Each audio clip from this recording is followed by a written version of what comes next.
민수기 5장 11절에서 31절까지 교독하도록 하겠습니다. 여호와께서 모세에게 말씀하여 이르시되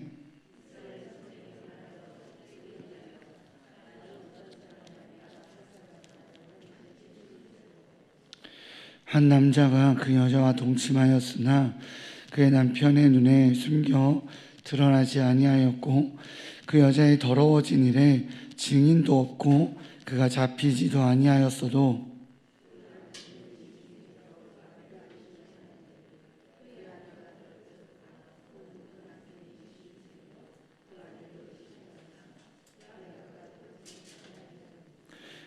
그의 아내를 데리고 제사장에게로 가서 그를 위하여 보리가루 10분의 1 에바를 헌물로 드리되 그것에 기름도 붓지 말고 요양도 두지 말라. 이는 의심의 소재요 죄악을 기억나게 하는 기억의 소재라.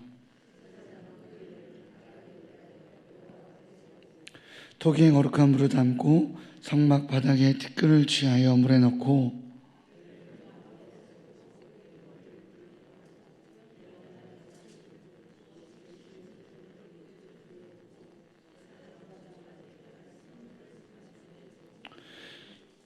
여인에게 맹세하여 그에게 이르기를 내가 내 남편을 두고 탈선하여 다른 남자와 동침하여 더럽힌 일이 없으면 저주가 되게 하는 이 쓴물의 해독을 면하리라.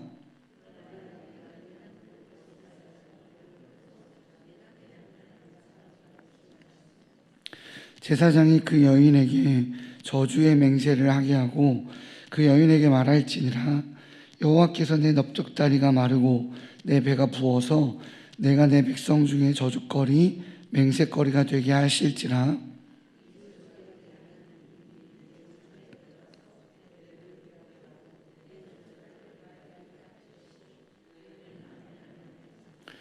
제사장이 저주의 말을 두루마리에 써서 그 글자를 그 쓴물에 빨아놓고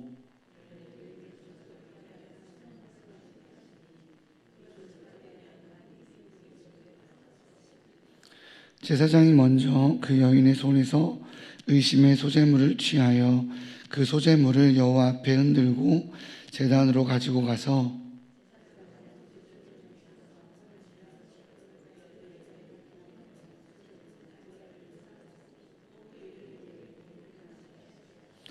그 물을 마시게 한 후에 만일 여인이 몸을 더럽혀서 그 남편에게 범죄하였으면 그 저주가 되게 하는 물이 그의 속에 들어가서 쓰게 되어 그의 배가 부으며 그의 넓적다리가 마르리니 그 여인이 그 백성 중에서 저주거리가 될 것이니라.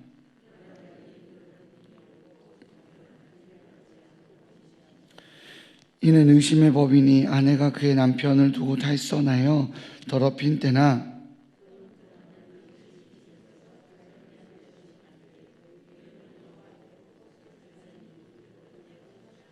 같이 읽겠습니다. 무죄할 것이요. 아멘.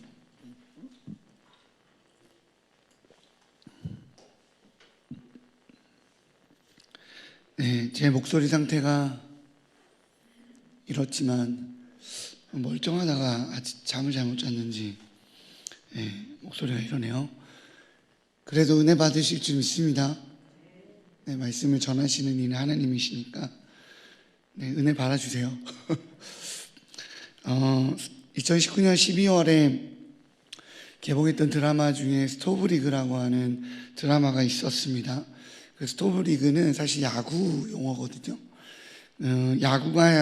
야구라고 말하는 이 경기 시즌이 시작되기 전에 이 단장이 선수들을 영입하고 팀을 새로이 이렇게 구성해서 이제 그 시즌을 더 잘하게, 더 잘 준비하려고 말하는 이 시기를 그 스토브리그 시기라고 합니다.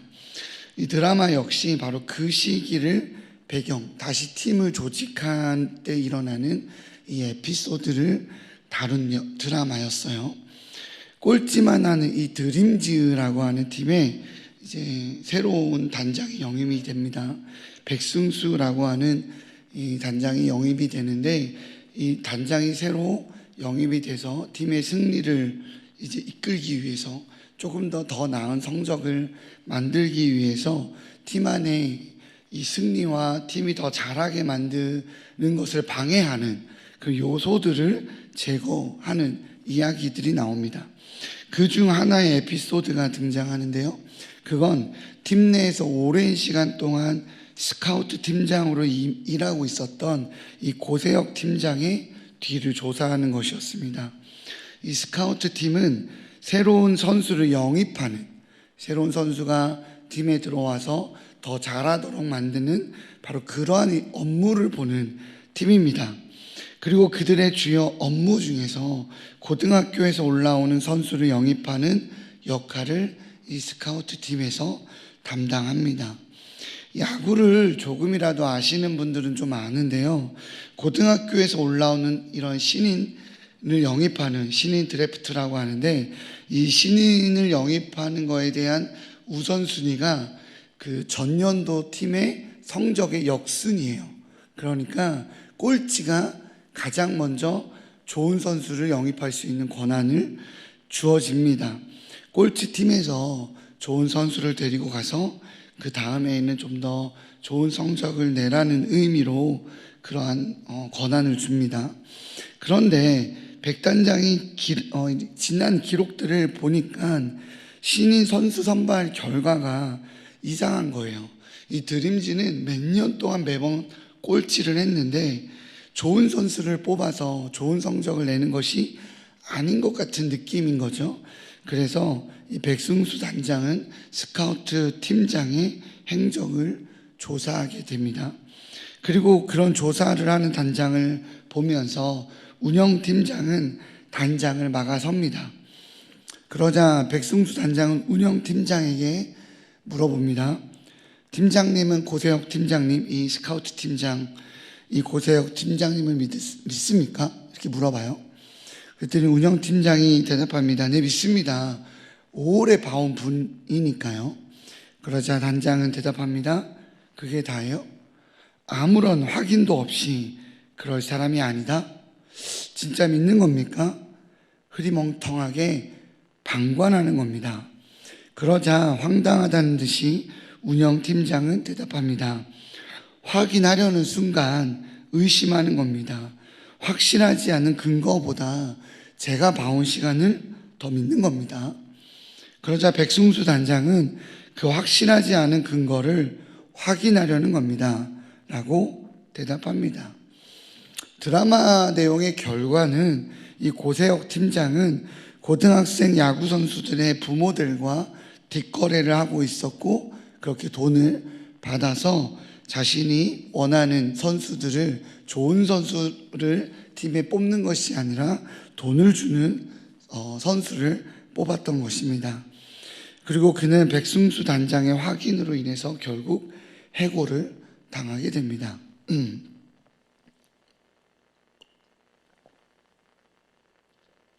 드라마의 결과는 이렇게 정의를 세우는 것으로 마무리됩니다. 그러나 사실 이는 현실과 굉장히 괴리되어 있습니다. 왜냐하면 누군가의 잘못을 증명해내는 것은 사실 쉽지 않아요. 수사권이 있는 경찰이나 검찰에서도 쉽지 않은데, 보통 사람들이 잘못을 증명해내는 것은 사실 거의 불가능에 가까운 경우가 대부분입니다. 이것이 죄의 특징이죠. 제가 가지고 있는 특징은 감추기는 쉬워도 증명해내는 것은 어렵다라는 것에 있습니다. 왜 그럴까요? 그건 죄가 은밀한 곳에서 이루어지기 때문입니다. 죄는 투명하지 못한 삶에서 일어나고 거룩은 투명한 삶에서 이루어집니다. 그렇기에 성도가 거룩을 지켜가는 방법은 삶을 투명하게 만드는 거예요. 죄가 발생되는 순간을 만들지 않는 것, 그것이 성도가 거룩을 지켜가는 길입니다. 어쨌든 오늘 본문에서 지적하고 있는 이 간통이라고 하는 죄는 은밀함을 기본적인 배경으로 가지고 있습니다.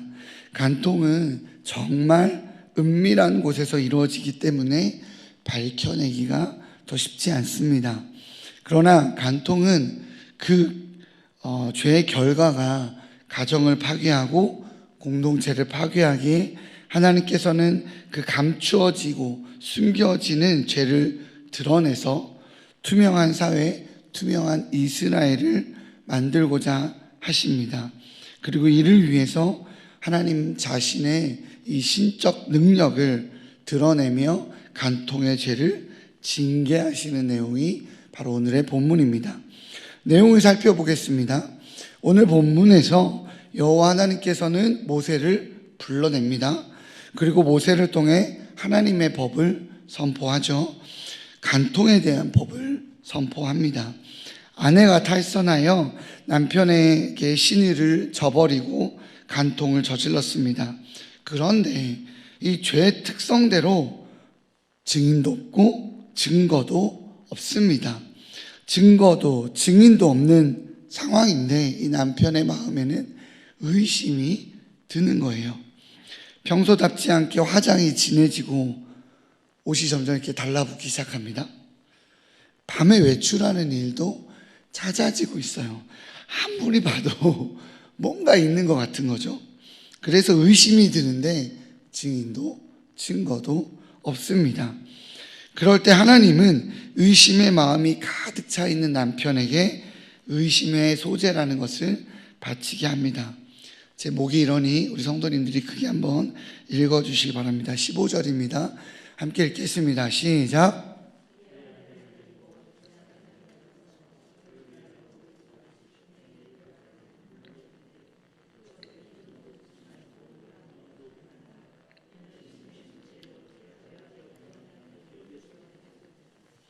이것이 무슨 소재라고요? 기억. 감사합니다. 기억의 소재. 이것을 기억의 소재라고 부르는 이유는 당사자에게 죄를 상기시키는 의미가 있기 때문입니다. 이것은 간통을 저지른 여인이 이 죄를 망각했기 때문이 아니라 죄를 인정하지 않았기 때문입니다. 제사장은 이 여인이 죄를 인정하게 하기 위해서 먼저 거룩한 물을 물두덩이에서 떠옵니다. 그리고 성소 바닥에 있는 흙덩이들, 그리고 먼지들을 긁어 모아서 물과 섞어서 쓴물이라는 것을 만들어냅니다. 그리고 그 물을 여인에게 주죠. 여인은 머리를 풀어 헤치고 이 의심의 소재, 기억나게 하는 소재물을 손에 듭니다. 그리고 이제 제사장은 여인에게 선포합니다. 다시 한번 읽겠습니다. 19절에서 21절입니다. 같이 읽겠습니다. 시작.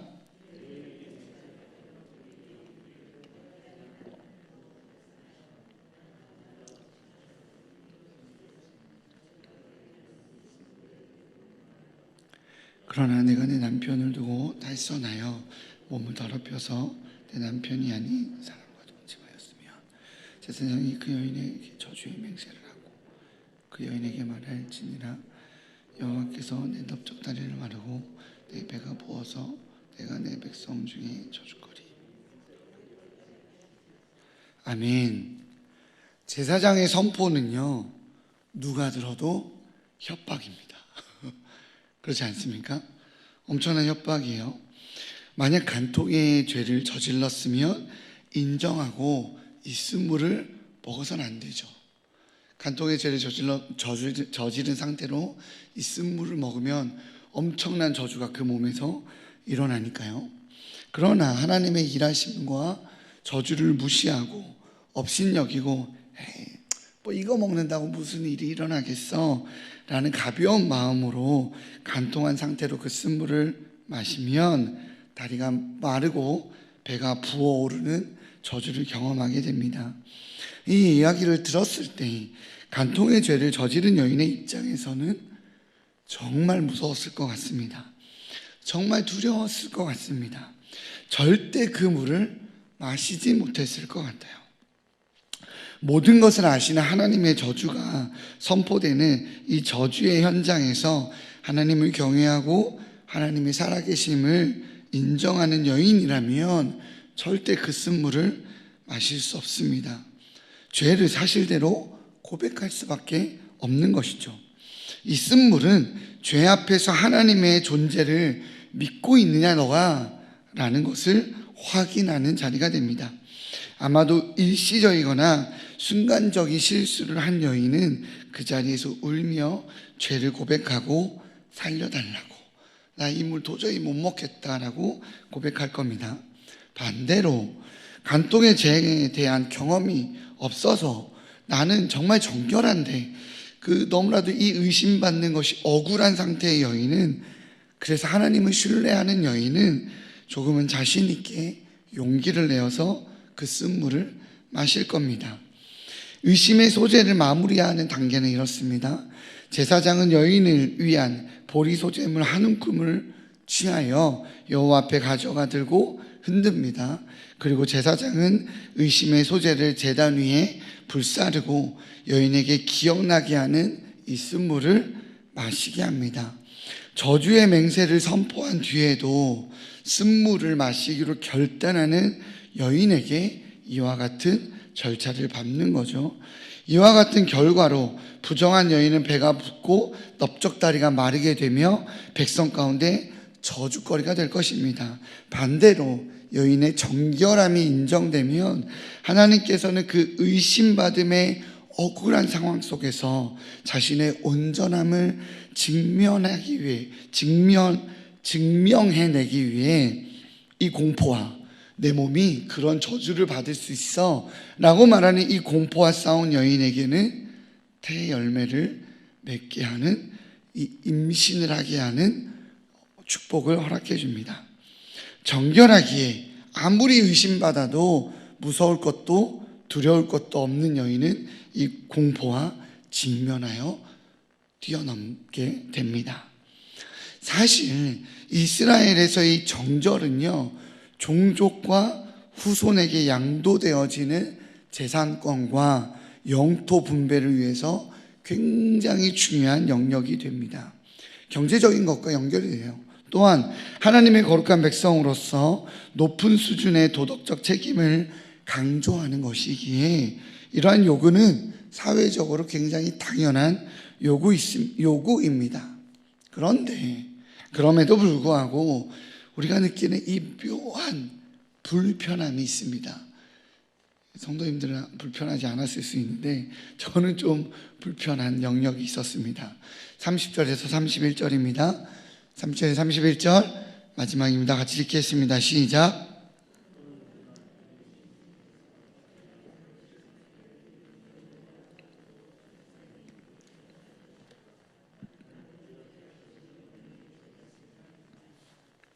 아멘. 남편은 무죄할 것이요. 그죠? 누가 봐도 의심의 소재는 남편의 의심이나 질투에 대한 법으로 보입니다.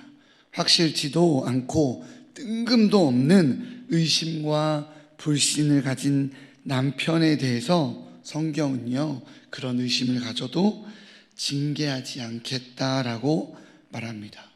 이런 모습을 보면서 우리는 이 법이 불공평한 법률 같아 보입니다.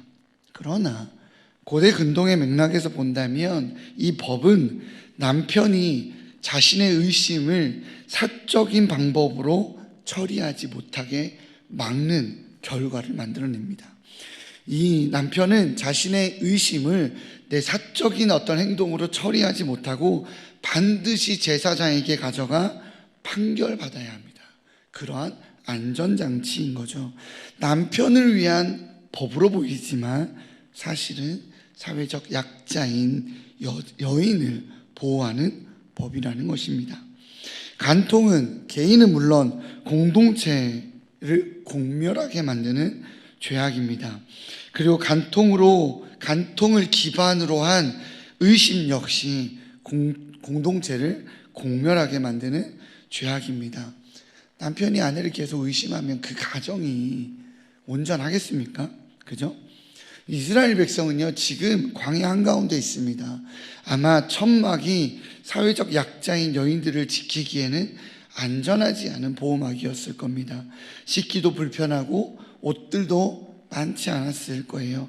광야의 특성상 낮은 엄청나게 더웠기에 복장도 아마 얇았을 겁니다. 이러한 상황에서 이스라엘 백성 안에 성적 타락과 의심이 들어가기 시작하면 공동체는 광야에서 공멸해 버립니다.